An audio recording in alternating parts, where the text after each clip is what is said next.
Welcome to Umraz Learning. In this video, we will learn some of the important general knowledge questions जो कि different competitive examination के perspective से काफ़ी important हैं.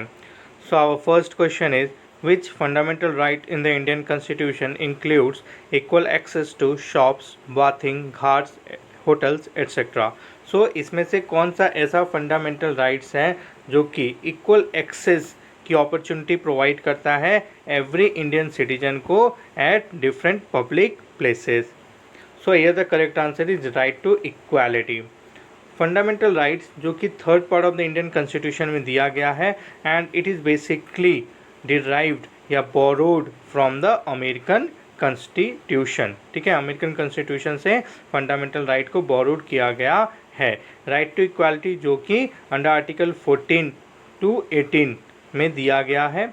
इसके अंदर इक्वल प्रोटेक्शन की बात की गई है, इसमें इक्वालिटी की बात की गई है विदाउट एनी डिस्क्रिमिनेशन. ठीक है, so it talks about the right to equality in which every person who lives in India has equal rights before the law.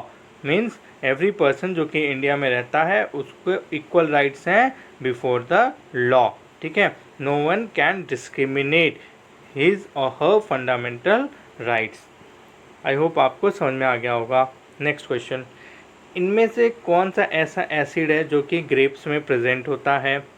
So here the correct answer is fourth, tartaric acid. Tartaric acid is present in the grapes. इसके अलावा it is also present in bananas. ठीक है, जो tartaric acid होता है एक weak acid होता है but it is very helpful for the immunity of human body.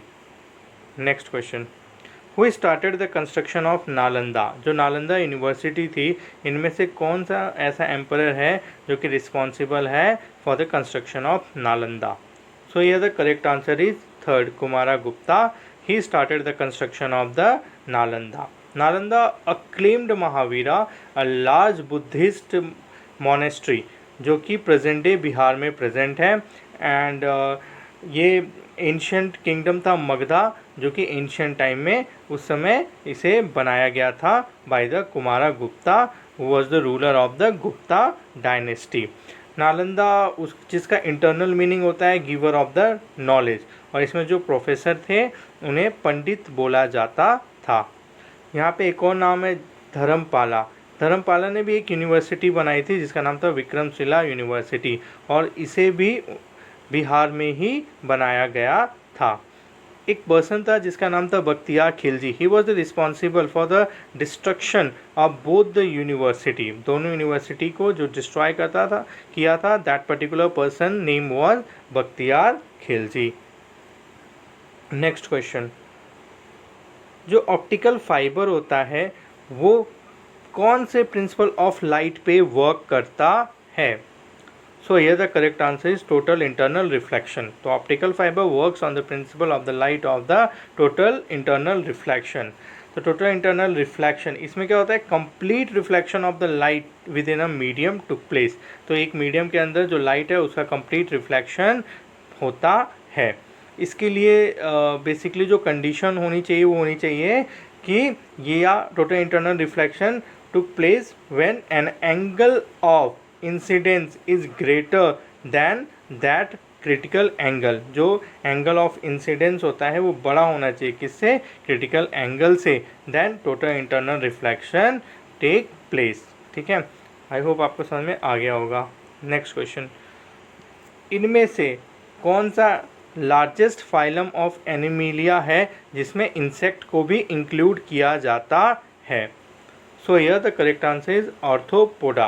Arthropoda is the largest phylum of the Animalia which includes insects. ठीक है, Arthropoda क्या होते हैं? Arthropoda basically is an invertebrate animal. ये एक invertebrate animals होते हैं. इसके कुछ characteristics होते हैं जैसे इनके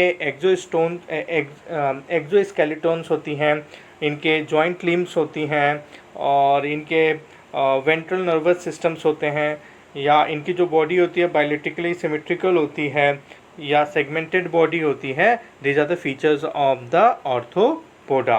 तो ऑर्थोपोडा जो होते हैं इसके कुछ एग्जांपल है जैसे अपने स्कॉर्पियंस हो गए, क्रेप्स हो गए, स्पाइडर्स हो गए. This are the few examples of the arthropoda.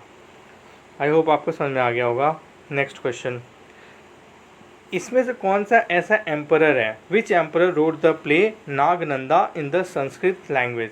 एक प्ले है जिसका नाम है नागनंदा, इसे संस्कृत लैंग्वेज में लिखा गया है. इनमें से वो कौन सा ऐसा रूलर है. So here the correct answer is second, Harshavardhana. Harshavardhana, he wrote the play Nagnanda in Sanskrit language. Harsvardhana, basically known as Harsha, belong to the Vardhana dynasty. और जो उन्होंने प्ले लिखा है नागनंदा, it describe the story of Jimutha Vana's self sacrifices to save the Nagas. जो हर्षा थे या हर्षवर्धना थे, जो उनकी कैपिटल थी, it was at कन्नौज. ठीक है. और he was an Hindu ruler but later on he embarrassed Mahayana Buddhism. ये पहले एक हिंदू रूलर थे बट लेटर ऑन उन्होंने महायान बुद्धिज़्म को एम्बेरेस कर लिया था. इन्हीं के समय पे एक चाइनीज़ पिलग्रिमेज थे जिनका नाम था ह्योंग त्सांग, वो इंडिया विजिट किए थे. और इन्हें जाना जाता है for the organising of the Kumbh Mela. जो प्रयागराज में जो कुंभ मेला लगता है वो भी हर्षवर्धना ने लगाया था पहली बार, ऐसा माना जाता है. He lost only one battle from Pulukeshin II of the Chalukya dynasty. उन्होंने एक बैटल एक बैटल हारी थी उन्होंने. पुलुकेशन II थे जो कि चालुक्य डायनेस्टी से बिलोंग करते थे. और ये जो बैटल लड़ी गई थी ये नर्मदा रिवर पे लड़ी गई थी. आई होप आपको समझ में आ गया होगा. नेक्स्ट क्वेश्चन, जो डोला ड्रम होता है ये एक प्रेशर बेल्ट होता है जो कि इनमें से किस लैटिट्यूड पे मिलता है. So here the correct answer is first. Dola drum pressure belt lies in between 5 degree north to 5 degree south latitude. Dola drum also known as the intertropical convergence zone. Dola drum इसे हम intertropical conversion zone के भी नाम से जानते हैं. Basically क्या होता है, एक लो एटमॉस्फेरिक प्रेशर बेल्ट होता है और ये आपको इक्वेटर के नियर बाई देखने को मिल जाएगा. और डोला ड्रम जो प्रेशर बेल्ट होता है लो प्रेशर बेल्ट होता है, इसमें क्या होता है कि नॉर्थ ईस्ट और साउथ ईस्ट जो ट्रेड विंड होती हैं वो क्या होती है, कन्वर्ज होती हैं. आई होप आपको समझ में आ गया होगा. नेक्स्ट क्वेश्चन, इसमें से कौन सा ऐसा ऑप्शन है जो कि एक्सोथर्मिक रिएक्शन के डेफिनेशन को एक्सप्लेन करता है. So here the correct answer is first, reaction in which heat is released. So exothermic reaction are the reaction in which heat is released. इसमें क्या होता है, heat is released into the surrounding from the system. Heat क्या होता है, surrounding में release हो जाती है फ्रॉम द सिस्टम. तो एक्सोथर्मिक रिएक्शन के कुछ एग्जांपल्स देख लें. तो जैसे रस्टिंग ऑफ आयरन होता है, या आपका न्यूक्लियर फिजन होता है, या कैंडल फ्लेम होता है, या formation of snow into clouds. These are the example of the exothermic reaction. Whereas the second option it talks about reaction in which heat is absorbed. The reaction in which heat is absorbed, तो इसे हम क्या बोलते हैं, endothermic reaction. क्या बोलते हैं, endothermic reaction in which heat is absorbed into the surrounding from the system. इसमें हीट क्या होता है, एब्जॉर्ब किया जाता है into the system from the surrounding. Heat को एब्जॉर्ब किया जाता है सिस्टम में फ्रॉम द सराउंडिंग. इसके कुछ एग्जांपल्स आप देख लो, जैसे अपना इवेपोरेशन ऑफ वाटर होता है, या आप कुकिंग ऑफ एन एग होता है, या सेपरेशन ऑफ आयरन पेयर्स होते हैं. तो these are the some of the example of the exothermic reaction.